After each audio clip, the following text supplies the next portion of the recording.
Thank you, Mr. Chairman. Good evening. Rishus Harabonim, on behalf of Tomche Shabbos of Rockland County in memory of Chaim Munzer, I would like to thank each and every one of you for coming out tonight in such a strong show of support. You have no idea how your dedication and enthusiasm keeps us going. Late Thursday nights, when sometimes the challenges seem overwhelming, it's all of you here that see us through that night. And so on behalf of the many people that dedicate their nights, focusing their work and the hours on the aniyim of our community, I would like to thank you very, very much. Always remember that you are a full partner in this great mitzvah. Many of you have spent a Thursday night at the Tomche Shabbos warehouse. Those that have seen it with a tub of activity speak glowingly of the Nedivas Halev that they're witnessed there. Invariably, you mention how impressed you are that Jews of all walks of life, all backgrounds, work hand in hand as they prepare Shabbos for the Aniyim.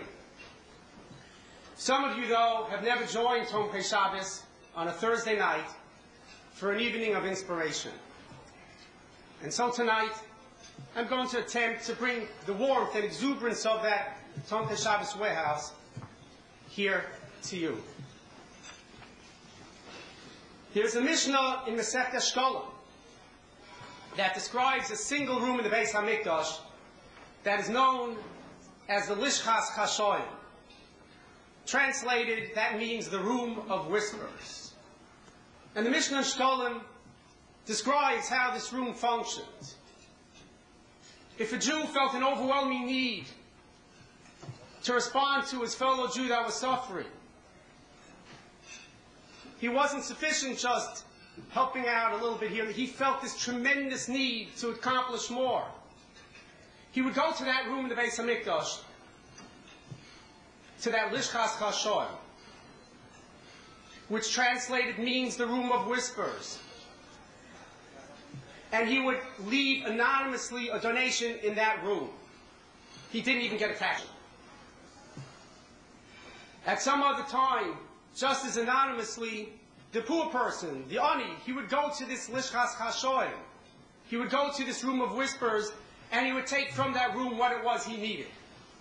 That's how the Lishchas Chashoyim functioned. The Lishchas Chashoyim, the room of whispers. On an ongoing basis, people discreetly enter and exit the Tomche Shabbos warehouse. Some make sure that the necessary staples are there for the coming week. Others drop off cans and jars of food to be given to the Aniyim. Wednesday nights, women come and they prepare the cans and jars, they bag fish, they prepare boxes. Thursday night, dozens of volunteers slip out of the late dark night into the Tomche Shabbos warehouse so as to prepare those precious Shabbos packages. And later yet, as the night intensifies, others will take these Shabbos packages silently through the streets of our community and ever so gingerly place them at the doorsteps of people whose names and identity they don't know. Indeed, by now, our Tomche Shabbos warehouse has been transformed into our communal Lishchas Chashoyim, that beautiful room, the room of whispers. Tomche Shabbos was recently informed about a family with 8 children who hadn't had heat at home for 3 weeks. Now what they were doing is they were keeping the children warm by putting them in 2 beds at night and wrapping blankets around them. And this family, a dignified family, was doing everything in their ability to make sure that no one knew about their plight. But fortunately, Tomche Shabbos heard about it anyway. Lishchas Chashoyim, whispers. A local businessman contacted us and informed us of a significant business reversals which was unknown to all in the community. He explained that the single only hope he had of saving his business was to participate in Tomche Shabbos' work. And with that, he gave us a large donation and asked that it be used to help the Aniyim with their emergency needs. Lishkas Kashoin, whispers. We received a phone call from a manal of a local yeshiva. He told us about a 12-year-old boy. This boy was a stellar student, a really good kid. Except he started arriving to school late, day after day. Well, eventually he was sent to the principal's office. Once in the principal's office, he was in the midst of concocting excuses as to why he was coming late, when he broke down and started to cry. And he told the principal, at home they didn't have electricity, so his alarm clock wasn't waking him. Whispers. Someone in our community sold his late parents' home and sent us a portion of the proceeds. In his letter to us, he explained that he wanted his parents' neshama to participate in our work. Lishkas Kashon, whispers. One Tuesday morning at about 10 o'clock, a woman called and through her tears said the following: "My children have just left the school. I gave them popcorn for breakfast. That's all I had. But they'll be coming home tonight, and I don't have any food to give them. Is there any way that you can give me some food so that I can feed them supper tonight?" Whispers.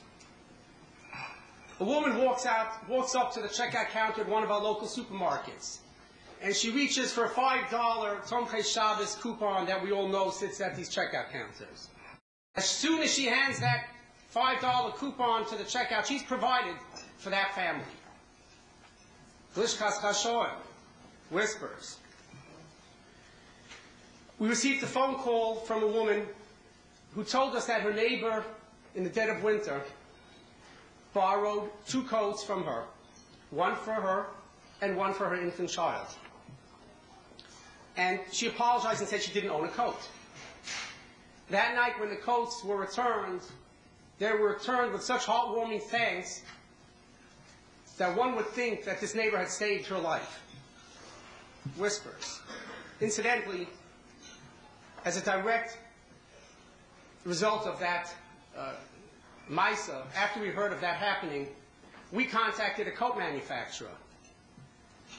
And our goal was to get this family coats. Well, in direct response to our request, this coat manufacturer dropped off at our warehouse 600 brand new coats to be given to Tomche Shabbos children.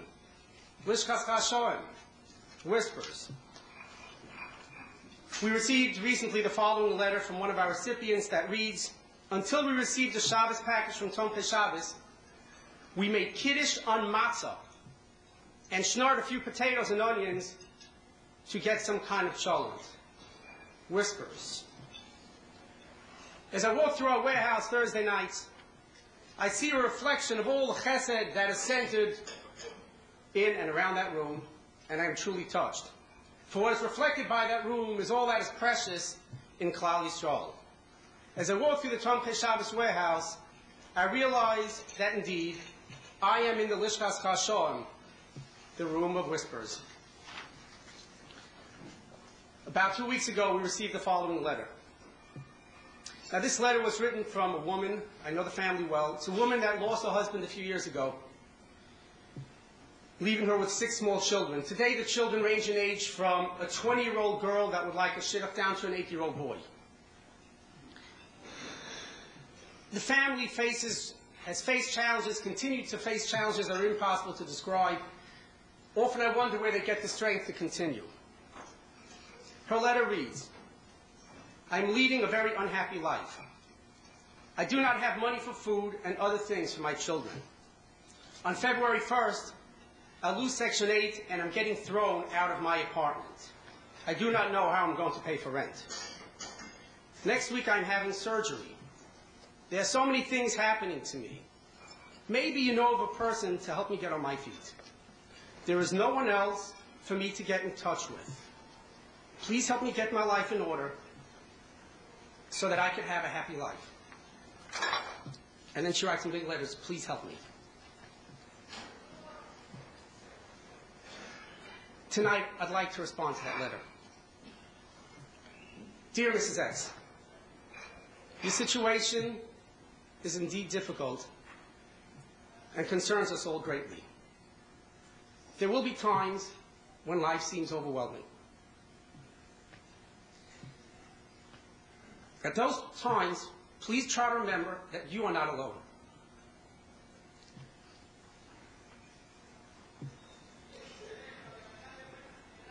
All of us throughout this community stand alongside you and will not rest until we have found you a better and happier tomorrow. At the center of our room, at the center of our community, stands a room known as the Lishkas Chashoim, the Room of Whispers. Many people have gathered in and around this room to help you in your situation. Tomorrow morning, if not tonight, people will be contacting us at this Lishkas Chashoim and dropping off funds to help you and others like you in similar situations. Until then, please hang on as best as you can, because tonight, Klal Yisrael has heard you cry. Thank you.